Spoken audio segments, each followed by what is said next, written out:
Hierarki akun dan penamaan iklan di Meta Ads. Perhatian, dilarang copy paste, mengedarkan ulang, atau dengan sengaja membajak semua isi materi tanpa seizin strategi properti. Konsekuensinya, kamu akan saya blacklist dan seumur hidup pasti nggak berkah. Disclaimer, seluruh materi berdasar study case strategi properti dalam melayani konsultasi dan memasarkan produk sendiri. Budayakan praktek dengan sungguh-sungguh terlebih dahulu, lalu bertanya sesuai dengan tahap pembelajaran. Hasil dari penerapan e-course ini, baik profit maupun boncos, lebih berpengaruh pada faktor di luar dashboard. Oke, kita akan bicara tentang ini ya, akun pribadi vs business manager. Jadi kamu kalau ngiklan tuh sebenarnya bisa langsung di Facebook account kamu, atau nanti buat dulu business manager di Facebooknya itu sendiri gitu ya. Jadi bisa langsung di akun pribadi atau di akun business manajernya. Nah, masing-masing punya kelebihan dan kekurangannya. Tapi kalau saya lebih cenderung menggunakan business manager. Kalau menggunakan akun pribadi, ini bisa langsung iklan ya. Masuknya ke ads manager, ya pokoknya nanti di akun kamu ketik aja ads manager gitu ya. Ini bisa langsung iklan di sini gitu loh. Sedangkan kalau di business manager, kamu harus buat dulu akun business manajernya. Caranya gimana? Ya kamu nanti klik di business.facebook.com. Nah, nanti kamu mesti setting di sini ada namanya akun pembayaran. Ya, bukan akun ya. Metode pembayaran ya, metode pembayaran. Kemudian nanti kamu buat eh, akun iklannya. Kamu bisa bikin pixel di situ.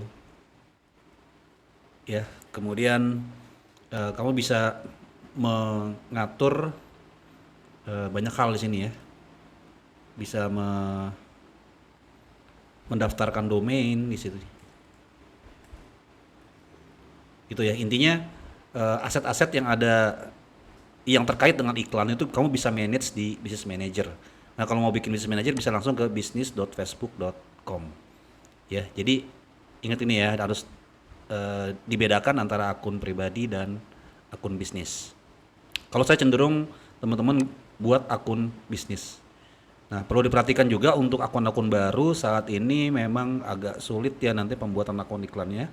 Tapi kamu bisa bisa coba nanti dengan apa namanya step-step yang tadi sudah saya katakan. Atau kalau misalkan agak sulit bisa menggunakan akun whitelist. Tapi itu nantilah kita jelaskan lebih detail nanti. Oke, kita kembali ke sini. Oke, tadi udah kita jelasin ya tentang akun pribadi vs business manager. Nah, di sini teman-teman bisa lihat ya. Kemudian juga nanti dari akun business manager tadi akan ada akun-akun iklan yang bisa teman-teman buat. Nah, sebelumnya gini dulu.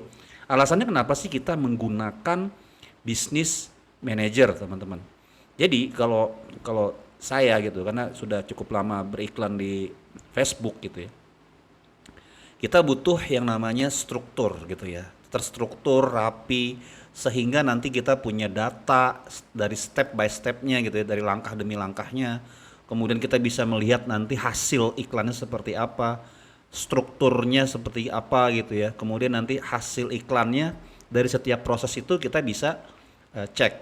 Dan ketika menemukan misalkan iklannya kurang baik gitu ya, itu kita bisa tarik mundur. Kita bisa reverse engineering, kita bisa lihat di titik mana kesalahannya. Nah, itulah nanti yang akan kita lakukan perbaikan. Nah, dengan menggunakan struktur hierarki akun seperti ini, kita akan lebih mudah menemukan kesalahan kita. Nah, di setiap Facebook account kita, itu sebenarnya kita diberi izin untuk bisa memiliki beberapa akun business manager. Ya, tergantung dari sebenarnya berapa aktifnya kita beriklan dan juga seberapa besar budget yang kita gelontorkan ke Facebook ya.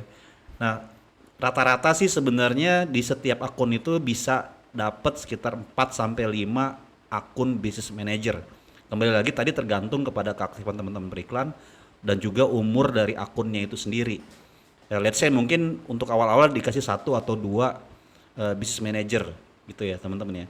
Nah, Business manager, kenapa sih harus dibuat beberapa business manager? Nah, kemungkinan gini, mungkin teman-teman punya beberapa bisnis gitu ya, yang mau dispesifikkan, mau dikhususkan gitu loh, dikategorikan.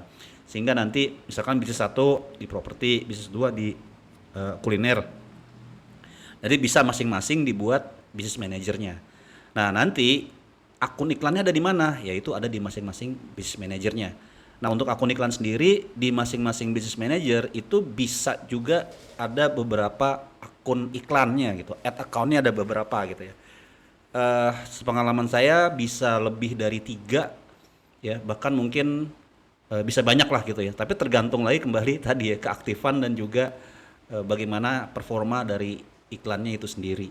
Seperti apa? Nextnya adalah jadi dalam satu ad account ya, nanti kita bicara akun iklan ya. Jadi ad account tuh akun iklannya itu kita bisa membuat yang namanya campaign. Nah, strukturnya seperti ini ya, ada campaign, kampanye ya, kampanye iklannya. Terus nanti ada yang namanya ad sets.